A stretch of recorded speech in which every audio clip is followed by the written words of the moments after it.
esos momentos se desata una verdadera guerra fratricida, una guerra civil, y que el imperio se divide en dos.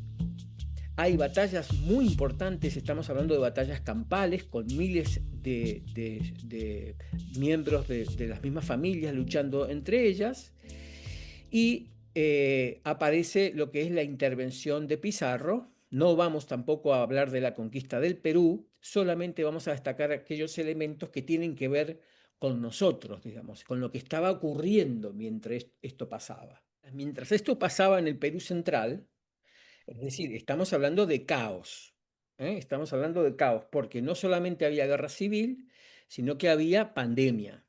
Entonces Ujú. hay crónicas españolas que llegan primero antes de la muerte del Zapa Inca, del Huayna Cápac, y donde ven en las ciudades costeñas del Perú, porque no pasan de ahí en esas primeras exploraciones, ven una ciudad pujante, con un puerto, con barcos, con comercio, y al volver ya para lo que sería la campaña de Pizarro, ya ven las ciudades abandonadas o con muy poca gente, incluso con cadáveres en las calles. Es decir, había una dinámica de destrucción, por diversas razones. Bien, ¿qué queremos destacar antes de empezar con la presentación que hemos preparado, que nos va a hablar de lo que es el sur, el Collasuyo, pero qué queremos destacar de este momento?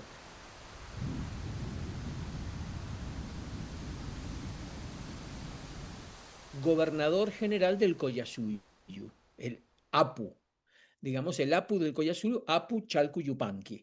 Y eso significaba gobernar el Collasuyo, que era el más extenso de los cuatro suyus, de las cuatro provincias incas, significaba mandarlo al sur. Entonces él viene a Bolivia, la parte más rica estaba en torno al lago Titicaca, obviamente el lago Titicaca, el lugar sagrado de los incas, esto le daba mucho poder. Chalco sigue en Bolivia, sigue en el Titicaca, baja de vez en cuando a Argentina, va a Chile, es su trabajo como gobernador de esa gran extensión, hace muy buenas relaciones con los Malcu. Los Malcu son los dueños de las minas del Potosí y de Porco. Esto va a ser importante cuando lleguen los españoles. Van a ser elementos claves, y para la historia de las sierras centrales los Caracara son fundamentales porque son los soldados del Inca. Los Caracara son los soldados de los Malcus, de los grandes señores que gobiernan el altiplano. Chalco está haciendo aliados, esto va a ser importantísimo para entender la historia argentina de principios del siglo XVI. ¿Mm? Porque nosotros tenemos una historia antes de la llegada de los europeos, y no una prehistoria, una historia escrita, está escrita en los quipus, luego los quipus son traducidos por los españoles al castellano, y tenemos entonces nosotros esa historia. Bien, total que Chalcu se instala en el sur, se hace lo que yo lo he llamado los incas del sur. Los incas del sur son unos personajes que, sin dejar de ser cusqueños y estar vinculadas a la misión de Mancu, del primer Mancu mítico, están en cambio enfocados en el sur, en Bolivia, en Argentina y en Chile, y tienen intereses y van a ser relevantes para nuestra historia porque se van a relacionar luego con los españoles, con los vascos, con los Ortiz de Zárate, con los conquistadores, etcétera. Y van a ser los que van a estar cogobernando con ellos. Pronto lo veremos. Total que Chalcu tiene su sobrino, Pauliu, que luego va a ser un inca colonial, lo casa con una palla, con una princesa de la zona del Titicaca. Obviamente hay un convento extraordinario, una Glahuasi, donde, digamos, emanaba el poder hacia lo que hoy es Bolivia, Argentina y Chile. ¿Mm? Entonces hay que entender que el Xincal de Quimivir es un pequeño Cusco, es una reproducción del Cusco, hay otras en Bolivia, hay otras en Chile, y lo que hacía Chalcu era dirigir esta zona a través de esos pequeños Cuscos. En el momento en el cual Huayna Cápac decide retornar a la institución del Huila Uma, no lo llama a Chalcu, sino que pone otro señor, y él va a ser el Huila Uma. Podemos entender que a Chalcu no le habrá gustado nada esto. Además que estaba más ligado al mundo Hanan, ¿no? en vez de al mundo Lurin, aparentemente, al menos en cuanto a a las ligazones que después se hacen con Juan Calchaquí, nada menos. Claro, claro, claro, claro. Ahí empieza a jugar la política diaguita, del Estado diaguita, con la política Hanan, es decir, de los militaristas del imperio, los que quieren plantar cara al imperio español. Por aquí hay varios elementos que vamos a ir viendo cómo juegan. El partido Lurin, vinculado a los viejos inchis, a los inchis eran los incas anteriores al imperio, más religiosos, el legado de Mancu mítico, van a terminar hallándose con los españoles.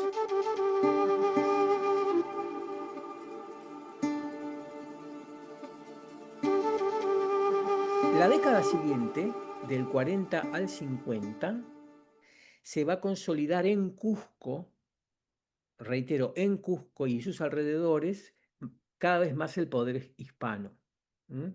Con, por supuesto, la participación de Paulu y luego a Paulu lo va a continuar su hijo Carlos. ¿Vale? La historiografía les ha llamado los incas coloniales. Hay que tener en cuenta que Paulu era reconocido por la gente, por el pueblo. O sea, la gente lo reconocía y porque estaba él en el gobierno, aceptaba que estuvieran los españoles. No vamos a creer que era por la fuerza de armas. ¿Eh? Fue él coronado y cuando baja con Almagro, por ejemplo, le rinden pleitesía 47 guarancas, 47.000 hombres, en el Collao, entre el Collao y Charcas, 47.000 soldados. Cuando Almagro ve eso es que se pone mal y empieza a hacer de las suyas porque se siente muy débil con sus 500 combatientes. Y luego al final terminan amigos, Almagro y Paulio. Lo que pasa es que luego Almagro cae en desgracia, es derrotado por Pizarro, etc. Y Paulio le da gobernabilidad a la monarquía hispánica. Así que hay grandes reconocimientos para él. Eran ricos, por supuesto, ¿eh? Viajaban a España, compraron propiedades en España, financiaban músicos con mucho boato para cantar temas, ¿eh? Y ahora lo voy a poner un ratito el- uno de los temas Hanan Pacha Kusikuinum, es el Padre Nuestro en quichua, pagado por los incas para las grandes misas que ellos, por supuesto que ellos financiaban las iglesias. Reitero, Paulo detrás del altar tenía su salamanca, o sea, el Ucupacha. Bajabas a esos terrenos y él fue enterrado ahí, siguiendo el rito incaico. Lo que quiero decir es que no se olvidaba de su cultura y era su forma de proteger el legado inca. ¿M?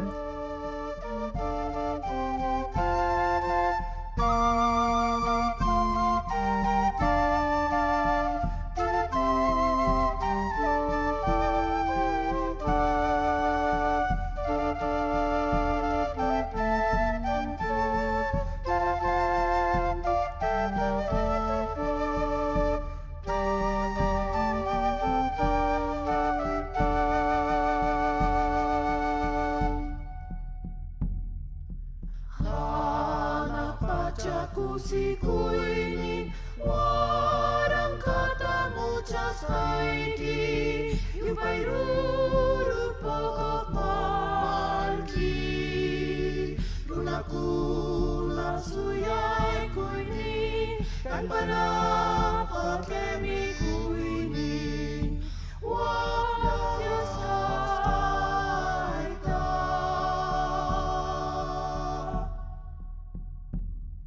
Los Lurin, los religiosos, decidieron financiar el virreinato del Perú, porque creyeron, pensaron que de esa forma iban a poder proteger, y de hecho lo hicieron, gran cantidad del acervo cultural del Tahuantinsuyo.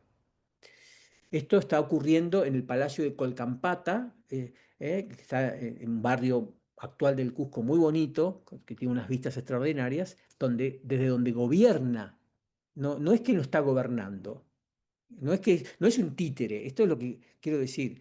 Basta de esa visión de eran incas títeres. No, si ellos garantizaban la gobernabilidad, lo cual no quiere decir que no hayan incorporado el Tahuantinsuyo o ciertas partes del Tahuantinsuyo al virreinato y al final terminaran, por supuesto, 100 años después, completamente hispanizados. El nieto de Paulu deja el gobierno y termina y se va a vivir a España directamente como hombre rico, por supuesto, ¿no? Y termina en España, y ahí sí termina este ciclo, pero el nieto de Pauli. Es fantástico que cuentes esto porque todo el que empieza a leer esta historia y lee que Paulo eh, financia la construcción de iglesias, dice, ah, estos cayeron tan bajo, ya están completamente esclavizados y nada que ver, o sea, hay toda una historia que hay que entender de otro modo y que hay que encontrar también quien la cuente, ¿no? Porque cuesta. Claro, claro. Es una historia maniquea pensar indios contra españoles. Bueno, eso lo dejamos para un cuentito de hadas.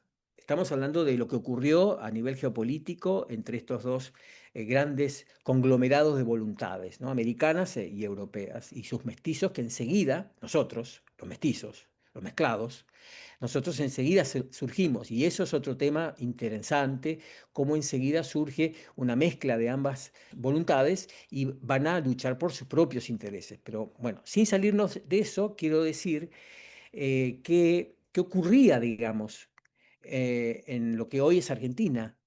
¿Qué ocurría en ese momento? Bueno, por un lado tenemos, pronto vamos a volver, en esta pantalla no lo vamos a tocar mucho, pero tenemos un escenario de combate, de guerra, muy feo, con mucha sangre, en Valles Calchaquíes. Enseguida lo vemos. Eso, al concentrarse ahí la violencia, eso deja bastante protegido a otras zonas como Santiago del Estero, Sierras Centrales, Córdoba. No es que no pasara nada, pasan cosas, por supuesto. Y además de Córdoba, especialmente San Luis, donde tenemos el otro núcleo incaico fuerte. Claro, esos son los que huyen hacia el sur cuando se empieza a resquebrajar. Le vamos a dedicar una pantalla completa. Entonces, tenemos un polo inca también en el sur. Esto es inédito, lo vamos a ver enseguida. No es que en las sierras centrales y en Santiago del Estero no pasara nada, por favor. Había incursiones y había guerra de guerrillas, en consonancia con lo que estaba pasando con Calermo Cain, con Juan Calchaquí en los valles calchaquíes, y en consonancia lo que pasaba también en Cusco y Vilcabamba, que también había guerras. Claro. Ahora, hay que decir una cosa que no tiene que ver con la guerra. No todo es guerra. Nos disculparán que hablemos de eso, pero es lo que reflejan las crónicas y no por nada. Cuando hay una guerra, la gente se pone muy loca y lo cuenta y se queja y sufre. Y si no, miremos lo que pasa hoy en día con las guerras actuales, ¿no? Además, vos lo habías contado en algún momento que la llegada de los incas no solamente buscaba, aunque sí buscaba el bronce, Diaguita, y buscaba los recursos, pero también buscaba otro cielo y buscaban otras tradiciones, buscaban muchas cosas y no todo era pelearse. Es que cuando tengamos tiempo, hay tanto que contar, vamos a hablar de la cosmovisión, de la religión, de las creencias, de la economía. Todo eso existía y va en paralelo con esto. Lo que pasa es que como no se ha contado nada, tenemos que poner sobre la mesa lo que destacan las fuentes y las operaciones que explican los movimientos y cómo el frente expansivo hispano o hispano-inca va avanzando. Entonces, los hitos políticos, la política y la guerra es lo mismo, ¿m? Lamentablemente, pero es así. Entonces, cada vez que hay un combate, cada vez que le tiran una flecha a un español, eso es política. Ahí está pasando algo. No podemos pensar que simplemente estaban enojados y le tiraron una flecha. Detrás hay situaciones. Entonces tenemos que contar, digamos, a partir de lo que nos dicen las fuentes, y por eso decimos esto. Ahora, estaban ocurriendo otras cosas como la que voy a relatar ahora. En este caso, esto es en el Curacazgo de Marapa. Un curacazgo es un señorío. Hay un señor que tiene súbditos o unos ailius a los cuales protege y al cual de alguna manera representa. Y este señorío de Marapa, ubicado en lo que hoy es en el entorno de Río Hondo, es decir, entre Tucumán y Santiago del Estero, en esa zona, este señorío ya era de la época de la penetración de Huayna Cápac. Es decir, tenía unas prerrogativas. Recordemos que Huayna Cápac, como los otros incas, iban colonizando y movilizando gente, trayendo gente de distintos lugares, que se quedaba, se mezclaba con los locales. Y allí, en el momento que nos toca, había una curaca, que era la curaca Palla. Palla significa princesa. Probablemente era aymara o de orientación aymara, pero había incas con ella también. Por ejemplo, en la corte de la Curacapalla estaba Quisma. Quisma era un funcionario, luego lo vamos a ver un poquito mejor. Quisma era un funcionario inca, era del Chinchaysuyu. Lo Ujú. sabemos por los testamentos que analizó Margarita Gentile, la Faille. Ella analizó, puso en contexto, ya habían sido publicados antes, pero ella puso en contexto una serie de testamentos que legaron cosas y contaron su historia y que nos hacen entender este periodo. Esos testamentos son ya del 80, cuando muere esta gente, pero en este momento, 40 años antes, eran jóvenes. Y este señor Quisma, llamado Juan el Sillero por los españoles, porque era un especialista en comercio de arneses para las llamas. Y luego, cuando vienen los españoles y se alían, eh, se especializa en monturas de españoles. Entonces es un hombre rico, ya era un funcionario superior a Usculio. Usculio es un inca de Córdoba, que luego vamos a ver, que era un funcionario menor. Paya, ¿no? Uno que controla a los trabajadores. Quisma, según Ujú. Gentile, era superior. Ella lo sabe por las prendas que tenía, porque ya sabemos que los incas, según su ropa, que él guarda muy bien, porque luego la va a legar en su testamento, nosotros sabemos el estatus de un inca según sus prendas sagradas, ¿no? O protocolares. Bueno, este señor Quisma pertenecía a la corte de la Curaca Palla, en Santiago del Estero, Tucumán, ¿m? Antes de la llegada de los hispanos.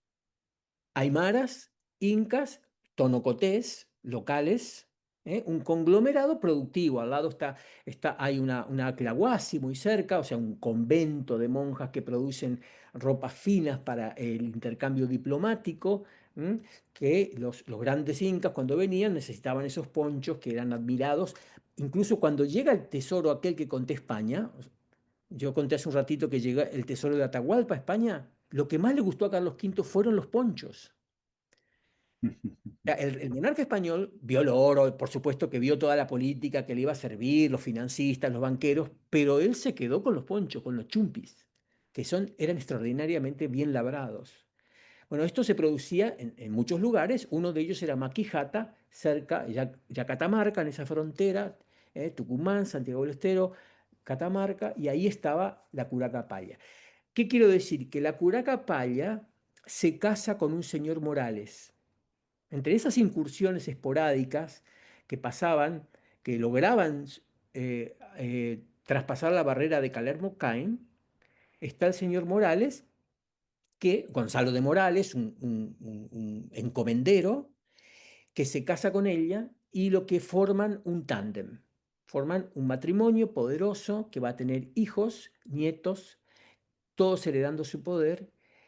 La nieta de la curaca Palla y del señor Morales va a terminar viviendo a Córdoba.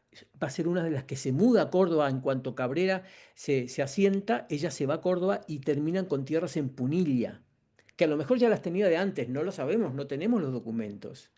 Pero era lógico que los Aymara que estaban bajando hasta Coliastay, hasta el Santa Fe, digamos, circulando por el espacio cordobés, tuvieran algún tipo de contactos con la zona de Punilla. La nieta de la Curacapalla va a tener una encomienda en Punilla. ¿M? Es un poco para ver que no todo es guerra, que también tenemos, digamos, allí unas alianzas y unos amores también. ¿Eh? Y los nativos también estaban involucrados. Yo he traído uno de ellos, se llamaba Tanimi, era un yuri, un tonocoté, ¿eh?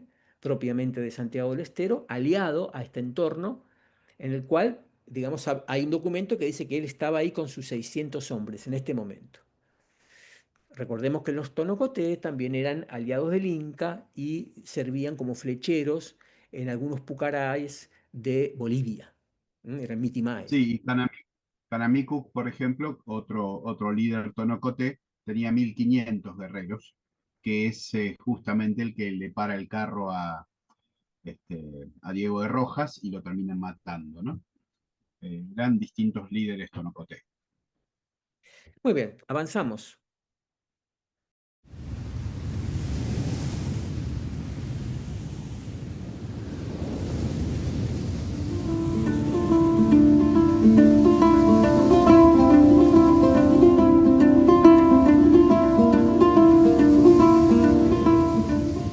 Incamuruco, o sea, Inca Moroco, que es el que nosotros hemos titulado este trabajo y que va a ser fundamental en la penetración de los españoles en Argentina. Moroco hereda el poder en Macha y en todas las zonas adyacentes y por lo tanto gran influencia en la Confederación Aymara de las 7 naciones, y él es el que va a firmar la alianza, uno de los que va a firmar la alianza con la monarquía hispánica, porque ahí aparecen los Pizarro, que son los personajes que ahora vamos a ver en breve, que empiezan a actuar en el sur. Es decir, toda la gente siempre piensa, o habitualmente asociamos a los Pizarro a Francisco, pero eran un clan. Estaban los hermanos, porque Francisco fue a España cuando descubrió el Perú y se trajo a toda la familia y a medio pueblo. Cuando dijo, hay un imperio que conquistar, vamos para allá. Y vinieron sus hermanos, sus primos, bueno. Y no se quedaron en Cusco, sino que gran parte de su actuación va a ser en esta zona. De hecho, Macha, la encomienda de Macha se la queda Hernando Pizarro y Charca, la otra, se la queda Gonzalo Pizarro. Es decir, son tan importantes y tan determinantes estos territorios que los propios Pizarros son los primeros encomenderos de ahí. En momentos muy primigenios, 1538, 1536 baja Almagro, en el 38 Pizarro está interviniendo. Entonces no ha caído el imperio. Manco está rodeando el Cusco, va a Vilcabamba, lo vuelve a atacar. Es decir, en los primeros momentos de la intervención hispana sobre el Tahuantinsuyo, ya está Macha, ya están los Malcu interviniendo políticamente, con los Pizarro en este caso. Y es Moroco, el Inca Moroco, o el Malcu Inca Moroco, el que autoriza a Diego de Rojas y le da 2000 hombres, 2000 militares, 2 guarancas, para que baje a Santiago del Estero, muere en Santiago, pero sigue Francisco de Mendoza y llegan a Santa Fe y se van al Paraguay. Bueno, ya todas las fuentes dicen que esa expedición fue un desastre y ahora vamos a ver por qué. Los Malcus le dijeron, te apoyamos, pero a cambio tienes que bajar a luchar contra los chiriguanos, contra los guaraníes.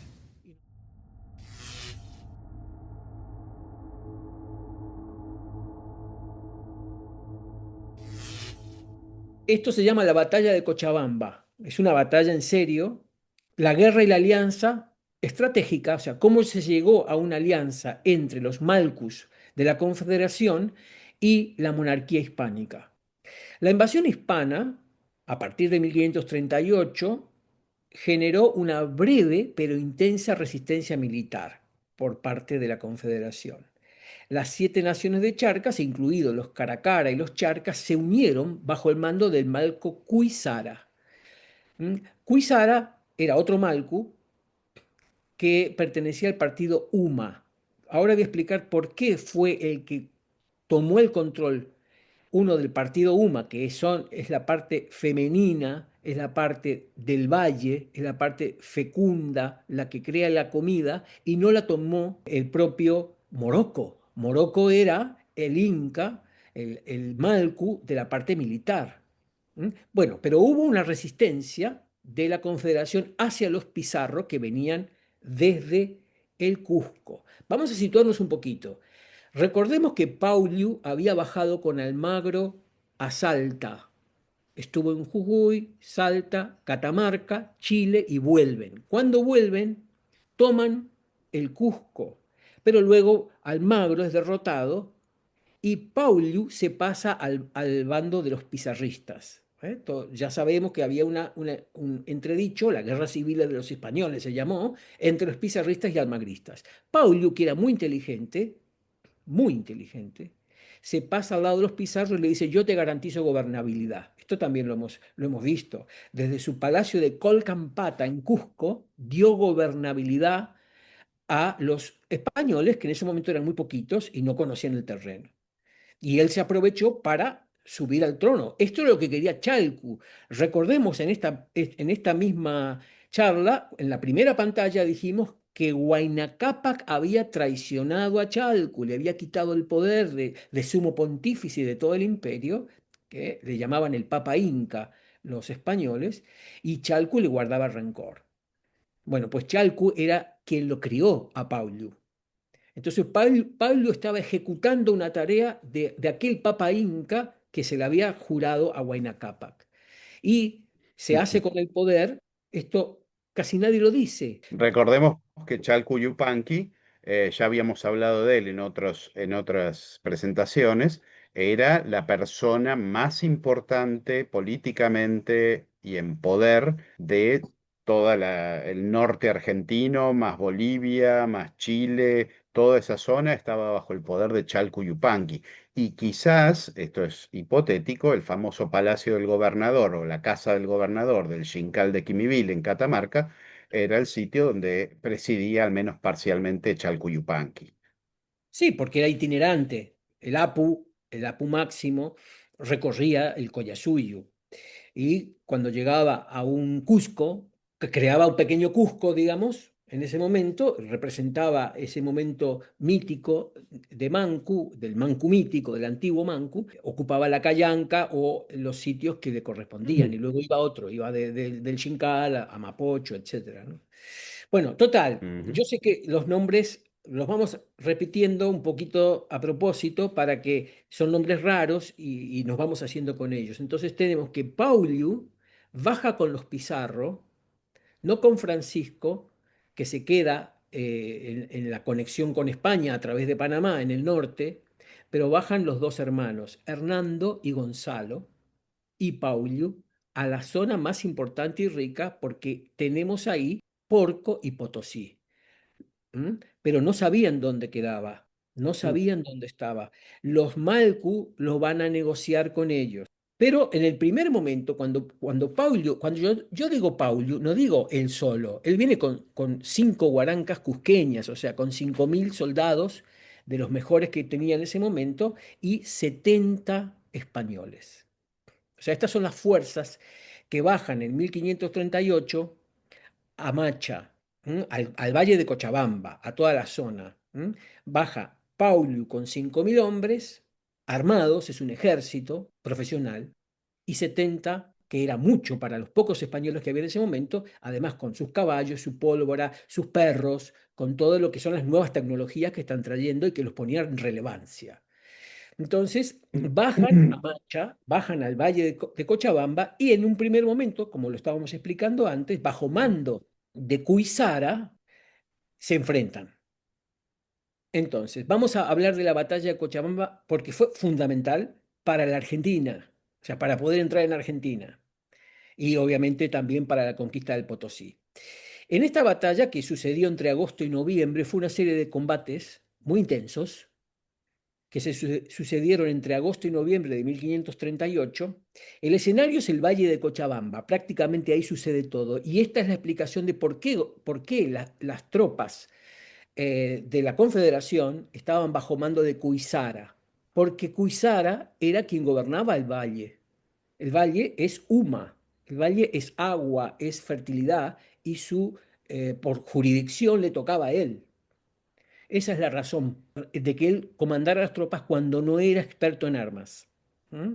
También hubo combates en la quebrada de Tapacarí, o Tapacari, donde ahí se sorprendió y se derrotó a un general mandado por Manco. Recordemos que Manco, hermano de Paulo, estaba en Vilcabamba resistiendo a Pizarro y mandó gente, porque ya hemos hablado muchísimo de eso, cómo los incas de Vilcabamba tenían contacto con los charcas, con los diaguitas, con Juan Calchaquí en Salta, coordinaban la acción de todas estas tropas desde Vilcabamba. Y esto duró 40 años. O sea, 40 años hasta que viene la oleada de fundaciones en 1573. Hasta ese momento, Vilcabamba era muy importante, pues Mancu manda a Tiso, que es un general que aparece mucho, es un Apu, que aparece mucho en los primeros momentos, cuando está Atahualpa, cuando entran, está Huáscar y Atahualpa, en los primeros momentos cuando Pizarro entra en 1533, entra en Cusco, ahí aparece Tiso. Tiso es importante. Bueno, fue derrotado ahí en esa quebrada y ahora vamos a ver lo que sucedió. ¿Quiénes eran los contendientes en esta gran batalla? Por un lado estaban las tropas hispano-incas, bajo mando de Inca Paulu, 5.000 hombres, como hemos dicho antes. Además estaban los 70 hombres de Hernando Pizarro, que tenían estas armas nuevas y estas formas nuevas de combatir, que eran muy eficaces y tenían gran relevancia en el campo de batalla. Por otro lado, las tropas de la Confederación, de las 7 naciones, estaban bajo mando de Cuizara, como hemos dicho, y había entre ellos un general como Tiso con un pequeño contingente de linaje. En total eran 60.000 Mm. las tropas bajo mando de Cuizara, pero hay un detalle que no deja de ser importante. La mayoría eran campesinos, no eran militares de profesión como los Caracara. La gente de Morocco, Morocco era jefe militar, no trabajaban en el campo, se dedicaban tiempo completo a la guerra. Bueno, pues estas son las fuerzas que se van a enfrentar.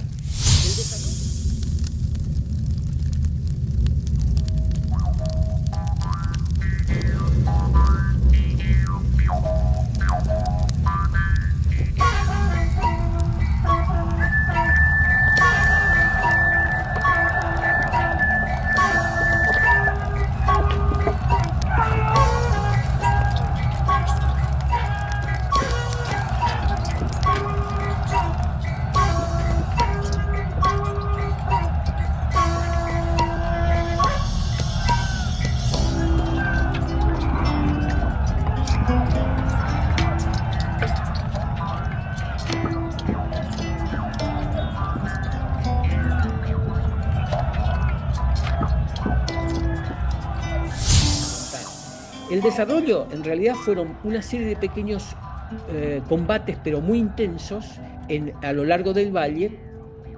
Pero ¿qué pasa? Mientras que se daba la batalla, Paulu estaba operando por debajo. ¿Qué ocurrió? Por un lado, tropas bajo mando hispano-inca debilitaron la alianza de Mancu. Mancu estaba en Vilcabamba. Y Paulu neutralizó un contingente de gente de Vilcabamba bajo mando de Tizoc en la quebrada de Tapacari. Esa fue una primera derrota. Y por otro lado, al mismo tiempo, no el mismo día, pero en esos mismos momentos, en esa misma semana, vamos a decirle así, Hernando Pizarro, usando la caballería, pues desbarató a Cuizara en el fondo del valle. Entonces, estos dos elementos en el campo de batalla fueron los que dijeron, momento, aunque somos 60.000, aquí está pasando algo. Pero lo más importante es que Paulu, mientras hacía esas dos acciones, estaba negociando directamente, tanto con Cuizara como con Morocco. Hay que recordar que la guerra andina, la guerra americana prehispánica, tenía mucho de teatral. Era realmente una muestra de poder político y había también mucha prodigalidad en los jefes. Y luego que ejecutabas una acción, inmediatamente hacías política y te ponías a negociar. Paulo, que era heredero de eso, lo que hizo fue decirle una serie de cosas que ahora vamos a ver a los contendientes, a ambos. Mira lo que pasó. Tenemos 3 personajes. Tenemos por un lado a Hernando Pizarro, que representa al clan Pizarro. Recordemos, las compañías hispanas tenían un caudillo y tenían gente que lo seguían, no eran gente militar, en el sentido de los tercios españoles, que son personas que se dedican a luchar en las guerras de España, de Europa, y que tenían formación militar. Algunos eran muy duchos, todos eran muy valientes, evidentemente, porque toda esta gente era valiente, luchaba con cuchillo y con lanza y con espada, pero respondían a un caudillo. Era muy importante la obediencia fundamental y ese caudillo les tenía que dar algo a cambio, ¿eh? En este caso, plata, oro, beneficios, luego más adelante encomiendas, etcétera. Bueno, ese caudillo, en este caso era Hernando Pizarro. ¿Ellos qué querían? Querían obediencia y pacificación. O sea, exigieron estas cosas. Luego tenemos a otro señor que es del otro lado, lo tenemos a los representantes de aquí, a la derecha, los Malcus. El más poderoso era Morocco, como lo hemos dicho antes, y también Cuisara, que eran las dos más de mayor peso en la Confederación. Y en el medio, Pauliu, que astutamente negoció con ambos.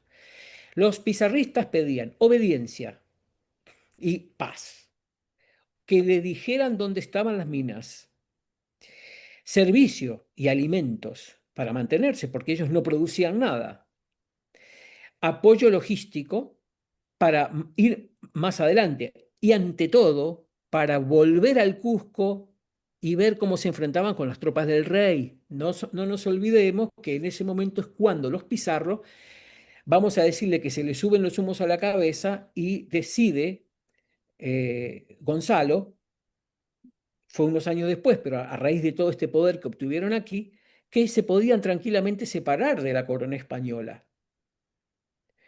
Incluso le sugirieron y tenía el proyecto de casarse con una princesa inca y fundar una dinastía independiente de España. De hecho, luego el rey de España le manda su representante para negociar, no negocian y lo terminan ahorcando y lo derrotan. Bueno, hay toda una historia que no vamos a entrar porque no nos toca hoy entrar en esta historia del lado hispano y además es bastante conocida, pero no solamente querían apoyo logístico total para conquistar a los indios. Esto, esto es cinematográfico, esto es la historia que te cuentan. Ellos querían poder para resolver sus situaciones personales y globales, tanto con la gente local como con el propio imperio español. Del otro lado, ¿qué querían los Malku? Los Malku ante todo querían continuidad del Estado, o sea, querían mantener su estatus y seguir siendo las familias que gobernaban esas regiones, que le devolvieran las tierras del Inca. Esto, mira qué interesante, Sebastián. Huayna Cápac tenía tierras del Estado. Cuando los Malcu ven que el Estado Inca se está desmoronando, dicen, bueno, entonces devuélvame esas tierras que se quedó el Inca. Luego querían exención de impuestos. Ya esto significa que eran muy conscientes de que, el nuevo orden hispano cobraba impuestos, ¿m? Y que ellos, como familias dominantes, no querían pagarlos. Y, por supuesto, estatus de caballeros hijos de algo y mantener yanaconas extranjeros. Es decir, Huayna Cápac había traído yanaconas de otros lugares del altiplano del Perú o de Argentina y en el nuevo orden ellos no querían que se fueran, querían que siguieran trabajando en sus tierras. Ujú, Esto, en otras palabras, ellos decían que les reconocieran su poder ad initio, dicen las fuentes, es decir, desde el inicio, ujú, somos ancestrales. Al igual que en España hay duques y hay marqueses de España. Esto está sacado de la crónica. Recordemos que aquí nunca hablan los Malcu solo, habla el Malcu y un español aliado. Recordemos, o sea, tampoco simplifiquemos, son temas complicados, no es que habla solo el Malcu se ha hecho amigo o es pariente, se ha casado, es cuñado, es suegro de un español, y el español habla con él. ¿M? Hablan juntos porque se han puesto de acuerdo para mantener su poder. En el medio, Paulo, que es muy inteligente, les dijo a los Malcus, ya es imposible desalojar a los españoles de Cusco. Ya están instalados. Recordemos además que habían vuelto algunos de los incas que habían ido a España a presentar el tesoro de Atahualpa y al volver dijeron, muchachos, miren que allá, perdón, hay españoles, pero también hay italianos, hay portugueses, está el Vaticano, están los judíos, están los japoneses y están los chinos y está el rey de Guinea. O sea, hay un mundo impresionante y no se crean que vamos a sacar tan fácil a estos señores de aquí. De hecho, no los vamos a sacar, dijo Paulo. Por eso le llaman Inca colonial. Los que le tenían bronca le llaman Inca títere. Pero él se dio cuenta de esa situación y se las comentó se las negoció a los Malcu. ¿Mm? Les garantizó, por supuesto, la continuidad del poder Malcu, lo cual había sido negociado antes con los Pizarro. A los Pizarro, que eran 4 o 5, comparado con los 60.000, les dijo, le vamos a tener que garantizar esto, porque si no, no se van a rendir. Y a la larga, nosotros no tenemos comida.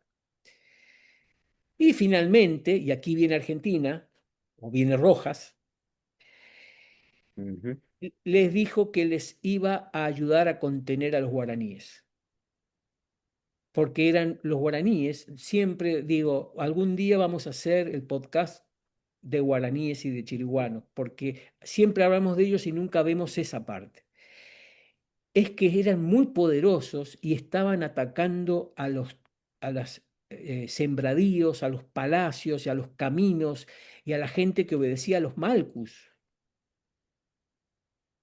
Entonces necesitaban ayuda. Y los incas habían sido quienes habían ayudado a contener a los guaraníes. Y por eso ahora, si los españoles iban a ocupar el lugar de los incas, también se tenían que hacer cargo de eso. ¿Qué te parece, Sebastián? Era lo que les tocaba, o sea, la realidad es que la acción guaraní dificulta desde la agricultura, todo lo que hace a la producción de alimentos, entonces era fundamental para esta gente que estaba prácticamente sobre las tierras bajas o al principio de las tierras bajas, en el límite con el mundo guaraní, era fundamental asegurar justamente la seguridad, ¿no? El poder seguir trabajando y produciendo. Mientras los incas eran los responsables de eso, todo bien. Ahora que los incas no estaban, alguien tenía que hacerlo y ellos, digamos, estas sociedades quizás no estaban del todo preparadas para enfrentar la amenaza guaraní. Correcto, los guaraníes estaban desbordando la frontera ya desde el año 1520 en el gobierno de Huayna Cápac. O sea, la oleada guaraní no era una broma, era realmente muy poderoso, se estaban quedando con toda la frontera y era un problema real para los Malcu. Y eso fue lo que Ujú, causó, entre otras cosas, este acuerdo, porque todo esto va a terminar en un acuerdo, al final se firma la paz. Hay una ceremonia, por supuesto, que se firma a través de tanto de la parte escrita por parte de los españoles, como también intercambio de ponchos y de chumpis y todos estos tejidos tan hermosos y finos que tenían los incas, ¿no? Pues todo esto está imbuido ujú. a la inca, es el Tahuantinsuyo que está sobre el terreno transmitiendo el poder, en este caso a los hermanos Pizarro, con la anuencia de los Malcu como quienes van a poner ahí la economía, la tierra y los hombres, ¿no? Claro, porque para repetir un poco lo que hemos dicho en otros momentos, cuando uno piensa en la llegada de los españoles, desde el punto de vista de la historiografía tradicional, piensan en los españoles llegando con un montón de porteadores indígenas. Y para la gente que estaba en el lugar, lo que veían era otra venida de los incas trayendo un grupito de desconocidos con ellos. Es completamente distinto el panorama que estamos viendo. Los españoles venían como parte de los incas, como un arma nueva de los incas. Y por eso cuando después en el mundo araucano, en el mundo mapuche, ¿cómo los llaman a los españoles? Puinca, Puinca, que después termina como Huinca, ¿no? Pero Puinca significa de los incas. Pu-inca, vienen de los incas. Así que este concepto es fundamental en todas las representaciones artísticas, sobre todo, ¿no? Vemos a 5 españoles en primer plano y atrás un conjunto de indígenas así indeterminados. Bueno, no era así la cosa. Esa es la imagen que tenemos que empezar a cambiar. Correcto, siempre, siempre fue así, siempre fue así. Eh, Fíjate que incluso en las tierras bajas, porque en el mundo guaraní estaba ocurriendo lo mismo, hay comentarios de los propios Mburubichá que le están diciendo a los españoles que trabajen para ellos para conquistar a los incas. ¿M? Y Ujú. un historiador español que se llama Espino, nunca me acuerdo el nombre, pero sí el apellido, que es muy bueno con todo esto porque tiene esta visión nueva, es de ahora. Él dice, ¿para qué sirvieron las armas y la tecnología española? En este primer momento estamos hablando, no hablamos de la colonia, post-Toledo, ni los Borbones, ese es otro indio, el indio colonial. No, en este momento, 4 señores con espadas y perros, ¿para qué sirvió? Y él decía, para sobrevivir, para demostrar que eran relevantes, que podían ser relevantes y alquilarse como mano de obra militar en los poderes que estaban, poderes fácticos inmensos que estaban en ese momento enfrentándose. Y lo hicieron tanto del lado de los Andes como de las tierras bajas. Y esto, por supuesto que lo escribe, esto lo sabemos porque lo escriben ellos mismos. Le dice, estamos luchando a favor de los guaraníes y tienen que ellos descubrir que somos poderosos de verdad. ¿M? Y en ambos casos, esta labor pues va a cobrarse sus bajas también. Una de ellas es Diego de Rojas. Diego de Rojas, que era un capitán de los Pizarro, cuando los Pizarro firman este pacto, dicen, bueno, y el que va a ir a cumplir con esta cláusula de nuestro pacto, de nuestro acuerdo con Morocco, el que va a ir va a ser Diego de Rojas. Y Diego de Rojas baja de parte de los hispanos, de los Pizarro, baja a la epopeya que ya sabemos, pero los que bajan realmente son Morocco. Morocco, por supuesto, no va, porque Morocco era un jefe. Morocco era como el Inca Paulo, él estaba en su palacio, pero manda a sus capitanes y en total 2.000 de los cara a cara y otros 8.000, según las fuentes, del resto de la Confederación. Esos son los que bajan a la Argentina.